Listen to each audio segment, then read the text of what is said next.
In some scenarios in our applications, we'll need to store optional values. For example, let's imagine that we are working on an application which is asking user for his name, email, and a favorite number. Name and email fields are required, meaning that the user has to provide them to the program. And the favorite number field is optional, meaning that the user can input some value, but this field should be able to represent no value at all if he didn't provide it. Let's think, how could we achieve that favorite number field in our program with the knowledge that we have acquired so far? Storing the number itself is pretty simple. We could just declare an int favorite number variable for that. But what value should we assign to it? Because if we want to use that variable, it cannot be unassigned. If I try to invoke console writeLine, favorite number with the favorite number variable, I will get a compilation error stating the usage of unassigned variable. So how do we store a value representing either no value or some concrete value?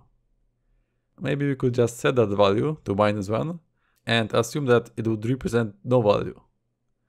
The error is gone, but on the other hand, it might be someone's favorite number, and then how that person should set that value. We cannot assign null value to an int,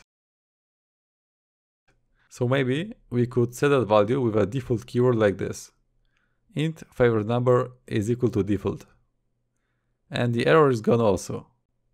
But then the default keyword for numeric types is just the representation of a 0. So we are back to the same problem. Someone's favorite number might have the value of 0. Or maybe instead, we could just have two variables for this purpose. One would be the one that we already have, which is to store the value. And the second one, which would indicate if this value is assigned by the user or not, some boolean flag. So let's create a bool favorite number has value and set its value to false.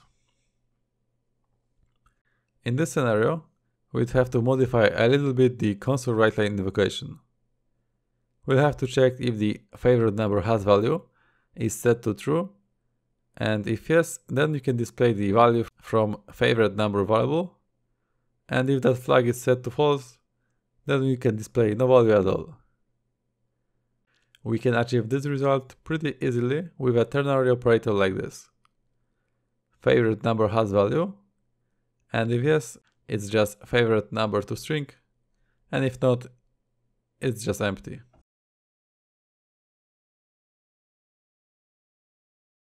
In this way, we can either store no value or a concrete value in some field. But we had to add and manage one additional variable in our program. Exactly for this kind of scenario in C#, we have something called nullable value type. A nullable value type represents all values of its underlying value type. In our example, it could be an int, and additional null value. We can declare nullable value types in two ways. Either like this, nullable of int,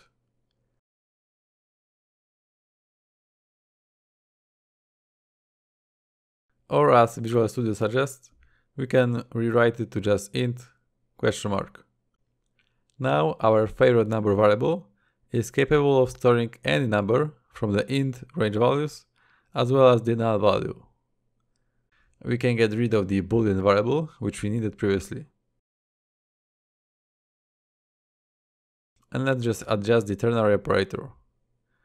To check if there is some value in this variable, we can either check if favorite null is not equal to null, or we can just access the hasValue property from this variable. Those two approaches are pretty much the same. And to get the underlying int value, we can use the value property for this variable.